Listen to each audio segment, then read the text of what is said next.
ছোটদার ডাইনার মেয়ে তোমার মতো দেখতে হয়েছে?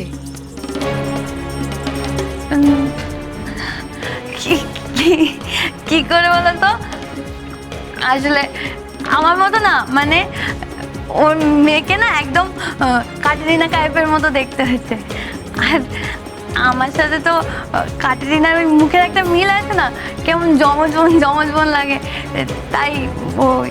তবে ডাক্তারটা ডানাকে ভুল বললো, বলেছে ছেলে আর তুমি বলছো মেয়ে। না আসলে দিদি, কাল যে কি অবস্থা হয়েছিল মেয়েটা, যদি দেখতেন আপনি, কম ধকল তো যায়নি। তাই আর কি শুনতে কি শুনেছি সেটা তো হতেই পারে, তাই না? তুই এত বড় একটা ভুল। আচ্ছা তুমি কি বলো দেখি, হ্যাঁ তোমার ভাগ্য কত ভালো আগে সেটা বলো। একই সঙ্গে নাতি এবং নাতনি পেয়ে গেলে, এবার দুকা করে চলো বাড়ি ফিরে চলো।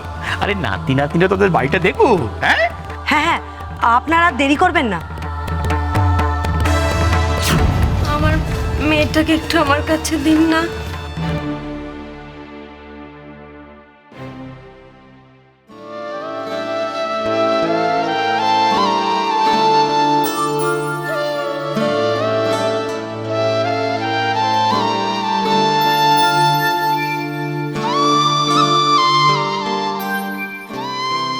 অরে বাবা, আমার সোনা ছেলে।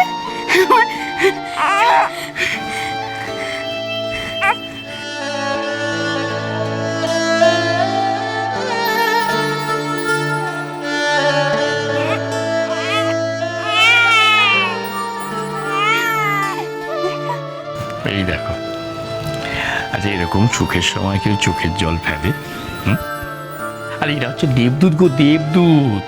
হ্যাঁ, চিন্তা করো না, দেখবে সব ঠিক হয়ে যাবে। হ্যাঁ, তোমার ছোট ছেলেও না ভালো হয়ে তোমার কাছেই ফিরে আসবে, দেখো। বাড়ি চলো, চলো চলো, আসো আসো, চল চল চল।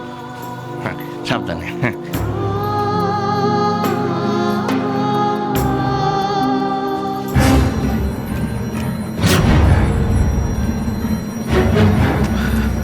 শশী, আমি বরং দোকানে যাই, বুঝলে? তুমি তো আবার রান্না চাপাবে। আর শোনো, তার আগে কিন্তু স্নান করে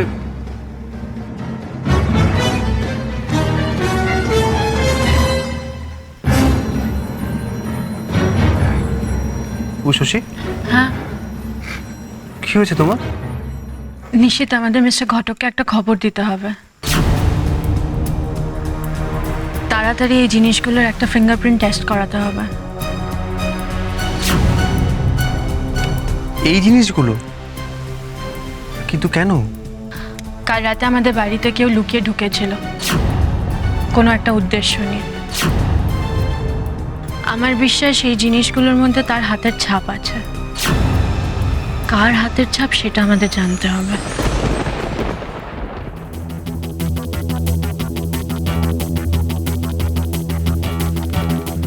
কি, এটা তো শিব ভক্তের গোপ মনে হচ্ছে। কাল রাতে শিব ভক্তের বাড়িতে এসেছিল।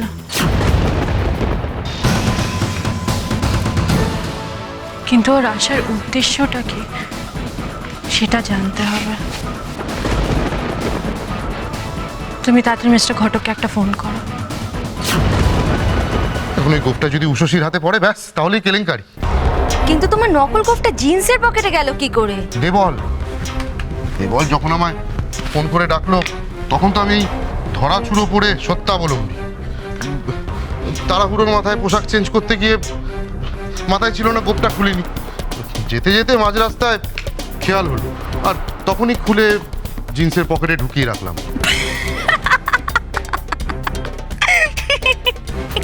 শোনা লক্ষ্মী, হেসো না, বরং যত তাড়াতাড়ি পারো দেবলকে নাক পাশে জড়িয়ে ফেলো, না হলে দেখবে ওর সঙ্গে ডায়নার বিয়ে হয়ে যাচ্ছে আর তুমি হাঁ করে দেখছো। তাহলে তো তোমারও বিরাট ক্ষতি হয়ে যাবে গো। তুমি আর উষসীকে হাতের নাগালে পাবে না প্রতিশোধ নেবার জন্য। হ্যাঁ লক্ষ্মী, না, উষসীকে আমায় পেতেই হবে। উষসীকে আমি চাই। দেবলকে বেঁধে ফেলতে হবে। অপদার্থটা আমার কাছে এসেছিল উষসীর উপর রাগ করে। হ্যাঁ, ওর এই রাগ আর বোকা ইমোশন কাজে লাগার জন্য তোমাকে মাস গেলে এত টাকা দিয়ে পুষছি। এখন ও যদি ভয় পেয়ে আমার হাত থেকে চলে যায়, আহ ছাড়ো তো, কেউ দেখে ফেলবে, ছাড়ো না।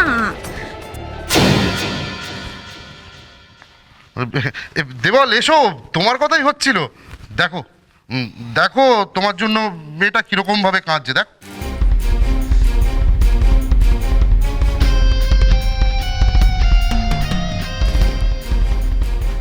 গুরু, বাইরে তোমার ভক্তরা সব এসে গেছে। নতুন গোপ এসে যাওয়ার আগে নাও, এটা করে নাও। বাহ বাহ বাহ বাহ, বেশ বুদ্ধি করেছো দেখছি। হ্যাঁ, তাহলে আজ আমি মৌনি বাবা। হ্যাঁ কি, তাই তো? মায়া মায়া, সবই মায়া।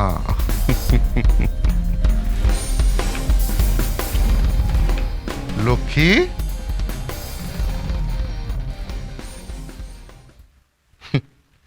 থাক, গুরুদেবের কাছে আর লজ্জা পেতে হবে না বৎস। এসো, তোমরা এখানেই থাকো। আর দেবল, তোমার কাছে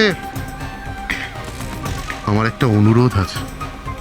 দেখো, এত ভালো মেয়েটা যেন কোনোদিন কোনো কষ্ট না পায়।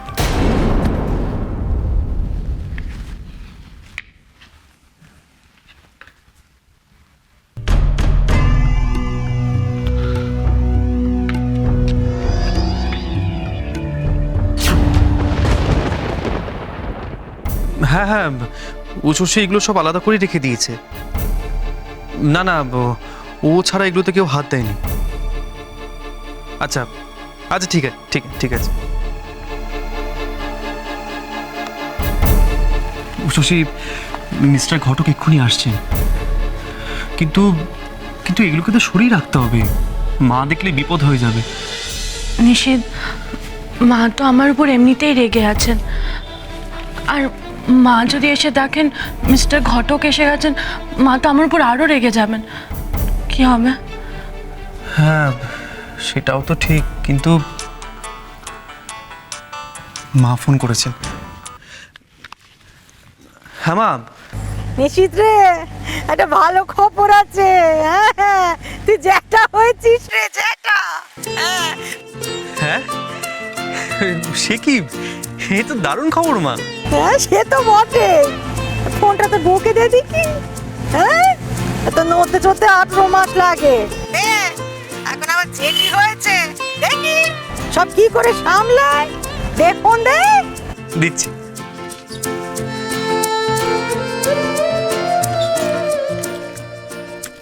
হ্যাঁ মা, বলুন। শোনো, নতুন জেঠি শ্যামলের ছেলে হয়েছে। আর মা, ডায়না কেমন আছে? তাই না, শরীরটা বিশেষ ভালো নেই, সে এখনো মাথায় তুলতে পারছে না। তবে কয়েকটা দিনে বিশ্রাম টিশ্রাম নিলে সব ঠিক হয়ে যাবে। মা, ডায়নার কি হয়েছে?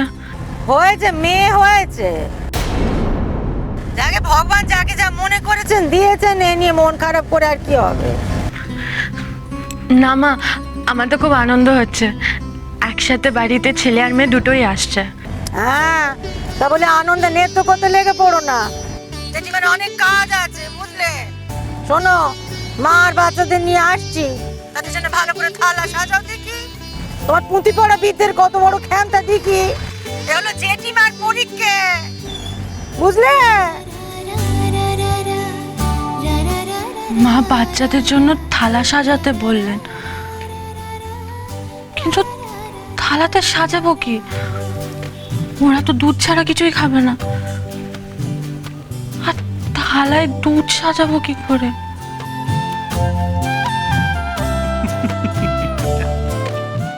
হাসছো কেন? আরে বলো না, থালায় কি সাজাবো? তুমি আগে যাও, স্নানটা করে এসো। থালা সাজানোর জন্য স্নান করা দরকার।